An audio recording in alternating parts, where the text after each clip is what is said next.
বন্ধুরা, এই যে এত এত রান্না বান্না করছি, কোথায় এসে করছি সেটাই তোমাদের সাথে দেখাচ্ছি। চলো, তো আমি চলে এসেছি আমার বাড়িতে, মানে আমার শ্বশুর বাড়িতে, যেখানে আমি কাটিয়েছি 10টা বছর। তো যাই হোক, এখানে এসেছি এই কারণে, এখানে আমার বড় ননদ এসেছে, ননদের বর, বাড়িতে আরও লোকজন আসবে, তো যার জন্য রান্নাটা আমি করছি। খালি জাস্ট আমি শুধু কিন্তু এই খুন্তিই নাড়াচ্ছি।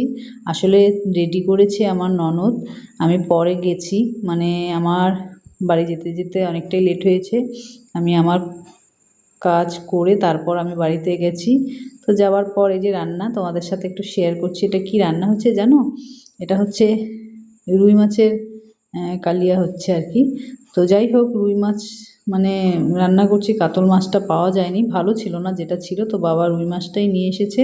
তো ভালো করে এর মধ্যে আমি মশলা যা যা দিয়ে দিয়েছি সেটা আমি তোমাদের একটু শর্টকাটে বলে দিচ্ছি। আমি দিয়ে দিয়েছিলাম পেঁয়াজ, কাঁচা লঙ্কা, আদা, জিরা আর টমেটো পেস্ট করে কড়াতে গোটা জিরে ফোড়ন দিয়ে মশলাটা ভালো করে কষিয়ে নিয়েছি। তারপর কিন্তু ভেজে রাখা আলু ছিল, আলুগুলো দিয়ে ভালো করে কষিয়ে নিয়ে তারপর দিয়ে দিয়েছি পরিমাণ মতো জল, আর জলটা ফুটে উঠলেই আমি মাছ ভাজাগুলো দিয়ে দিয়েছি।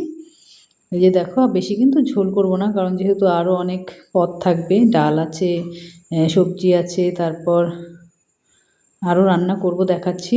আর এই যে দেখো, এখানে কিন্তু একদম খুব বেশি একটা ঝোল থাকবে না, একটু গ্রেভি হবে।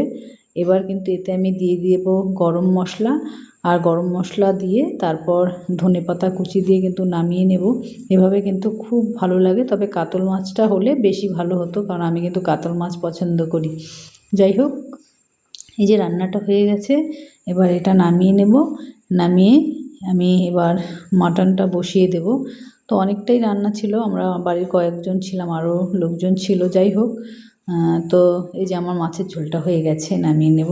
আর মাটনটা কিন্তু একদম ম্যারিনেট করে রেখেছে, এসে দেখি ননদ সমস্ত কিছু রেডি করে রেখেছে। আমি কিছুই করিনি, সত্যি বলছি, আমি জাস্ট শুধু খুন্তি নাড়াচ্ছি। তো যাই হোক, এই যে এবার বসিয়ে দেবো। কড়াতে দিয়ে দিয়েছি পরিমাণ মতো তেল, আর ম্যারিনেট করার সময় তো তেল দিতেই হয়, আর একটু বেশি পরিমাণে তেলটা দিলে কিন্তু ভালো করে কষানোটা মানে ভালো হয় আর কি। তো এই যে গোটা তেজপাতা ছিল, ছিঁড়ে দিয়ে দিলাম।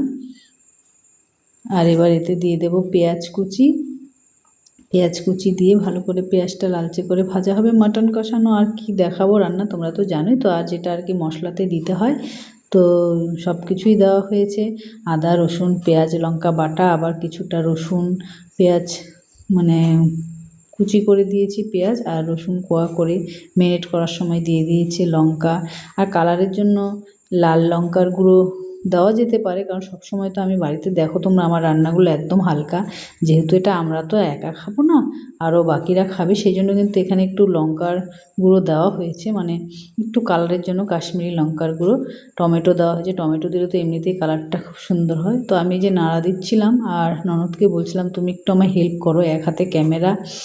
তো যাই হোক, এই যে রান্নাটা হচ্ছে, ভালো করে কষাবো। আর মাটন তো সময় লাগে প্রচুর, একটু রান্না করছি আর কি। মেয়েকে বললাম একটু করে দিতে, আসলে এখানে আগুনের পাড়ে আর কি ওদের মানে না আসাই ভালো, সেই জন্য আবার দেখা গেল ওই রান্নার উপরে ফোনটা ফেলে দিল, সেই জন্য ডাকি না আর কি, নিজে যতটুকু পারি করি।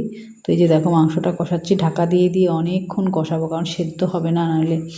এই যে যাই হোক, দেখো কি সুন্দর তেল ছেড়ে এসেছে, কষাতে থাকবো। আর হচ্ছে অন্যান্য রান্নাগুলো ননদ করে ফেলেছে, ডাল, সবজি, পাঁপড়, স্যালাড থাকবে সঙ্গে। তো এই হচ্ছে রান্না। কেমন লাগলো ভিডিওটা? আর সবাই মিলে একসাথে কিন্তু খাওয়ার আনন্দটাই আলাদা। তো খাওয়া দাওয়ার দেখাবো না, কারণ এক একজন এক এক টাইমে আসবে, একই টাইমে খেতে বসতে পারবো না। তো এই যে দেখো, সুন্দর রান্নাটাও হয়ে গেছে। কেমন লাগলো ভিডিওটা? ভালো লাগলে লাইক কমেন্ট করে পাশে থেকো। টাটা, ধন্যবাদ।